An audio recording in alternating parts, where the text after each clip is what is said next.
Kong toys. Most people have a Kong lying around in their home, but not everyone's quite sure how to use them. In this video, I'll teach you how to use a Kong so that it benefits both you and your dog.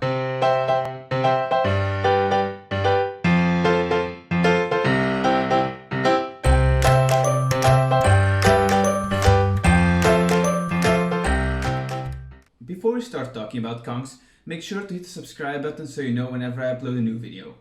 I will also be including the affiliate links in the description down below. A Kong can be a useful tool in teaching your dog how to keep himself busy, both when you're at home and when you aren't. When you look for recipes to fill the Kong with, you will find thousands of options on the internet. Now, how do you know what you should try? Your dog might even ignore the Kong if it's not well introduced. In my opinion, it's not necessary to make these difficult meals to stuff your dog's Kong. Although, if you enjoy doing so, do not hesitate. It can be fun for both you and your dog.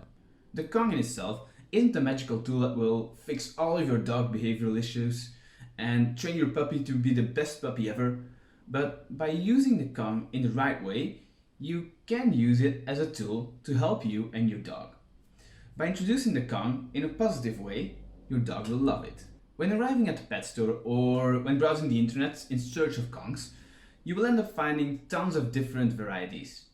You'll probably start wondering, which one is ideal for my dog? A few basic guidelines. The basic Kong exists in different sizes. When in doubt about what size you should buy, always opt for the bigger one. Some dogs tend to give up when they become too frustrated by not being able to get the food out of the Kong. When taking a bigger size of Kong, the hole in the bottom will become bigger and the food will become more accessible for your dog. You shouldn't be scared about overfeeding your dog with a Kong as long as you're feeding them part of their daily meals through the Kong. I would advise you to always buy a spare Kong. This way it will be possible for you to constantly have one ready for your dog.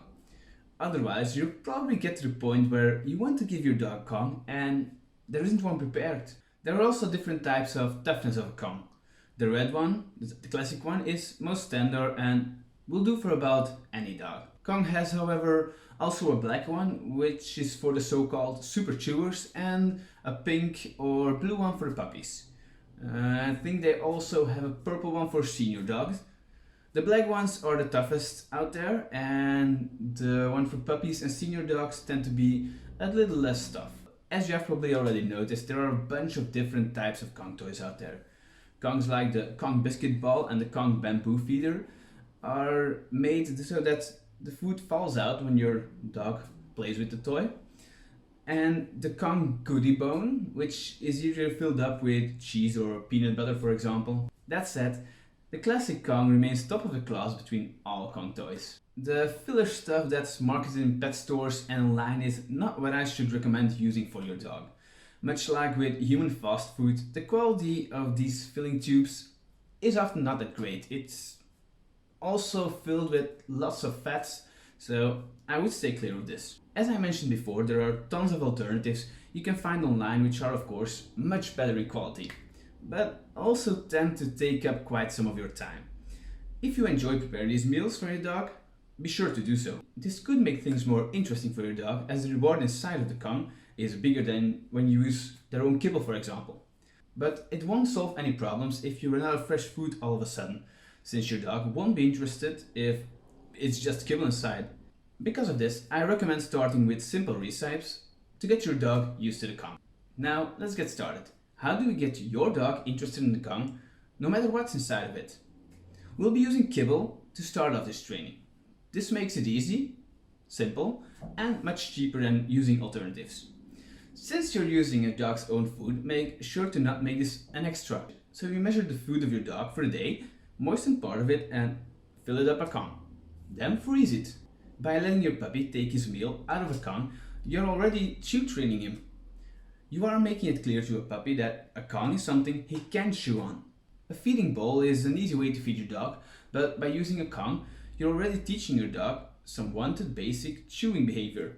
When taking the Kong out of the freezer, you can top it off with something tasty for your dog. Peanut butter. Mind that it does not contain xylitol, which is very poisonous to dogs. Plain yogurt or cheese can be used to finish off the Kong.